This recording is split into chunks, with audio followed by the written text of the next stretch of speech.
જય માતા મિત્રો, સ્વાગત છે ફરી એક નવા વ્લોગની અંદર. કેમ છો? મજામાં? બધા મજામાં હશે, કારણ કે વરસાદ નથી થતો તો થોડુંક અટપટું કામ કરીને એટલે રહીને ઓરવાનું ચાલુ કરી દીધું છે. એના માટે પૂર્વ તૈયારી આપણે તો થોડા ઘણા છાંટા થયા એટલે રાપ પાકવી પડશે અને પછી આપણે પાઈ કરવી પડશે. પણ આપણે બંને ભેગું કરીએ છીએ, રાપ અને પારિયું બંને એક સાથે. જો પારિયું રાપ ભેગી થતું આવી 4 હારુંનો ટૂંકમાં એક ક્યારો કરી એટલે ડાયરેક્ટ આમાં ઓરણી આવી જાય એમ. ડાયરેક્ટ આ સડેથી આ સડે પારી કરવાનું ચાલુ થઈ ગયું.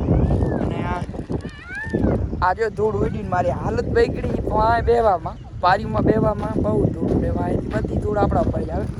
એકદમથી ટ્રેક્ટર ચાલુ છે તમને બતાડી દઉં. અને પવન ફૂલ હે એટલા માટે એમ કહેવાય કે પવન છે એટલે થોડોક વરસાદ લેટ થશે.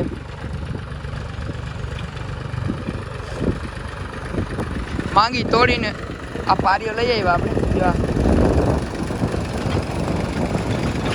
પરબતભાઈ બનાવ્યો.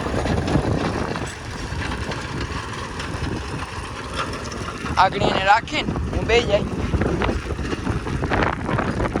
અને આગળ રાખી દઈ. આમાં વજન બહુ છે, 3 થી વધુ વજન છે એટલે સેફ. જો આ બે ભાઈ હાલ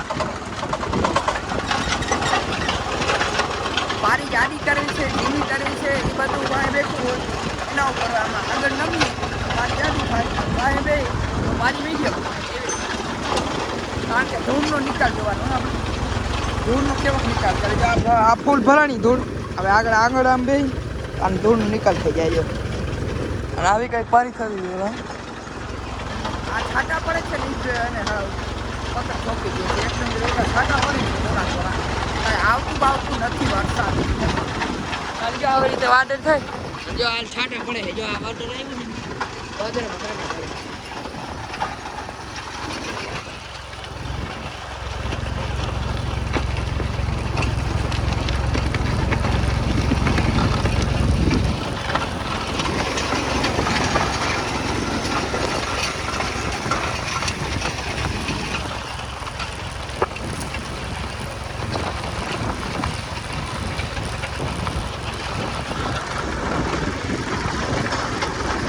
छाटा पड़ता है, देखाता नहीं हुआ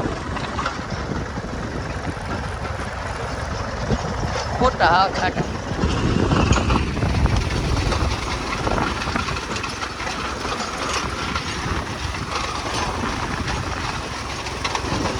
हेलो तो पारी करी लई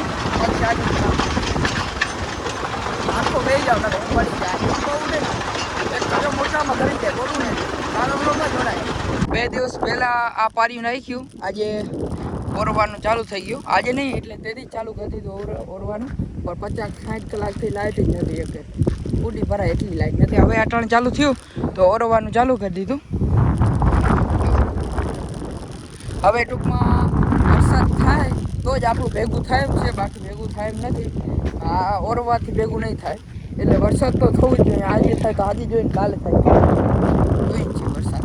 આ તો ટૂંકમાં આપણે હવે બેઠા હતા ને તો જે 5-6 વીઘા બિયારણ માટે આગળ વાવી દેવાનું.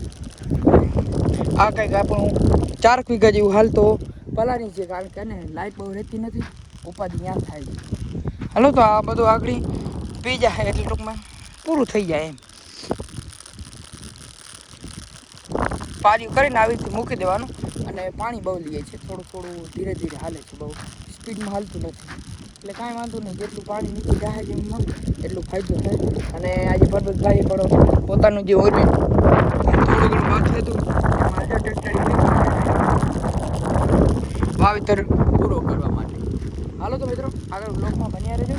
અને આપણા બ્લોગને પણ અહીંયા સંબંધ કરીએ અહીં પાણી સાથે. બધા જય માતાજી. અને બધા કોમેન્ટ કરજો, પણ પાણી વાળી દીધું છે, બધા વાવી ગયા છે, બધું કોમેન્ટ કરી દેજો.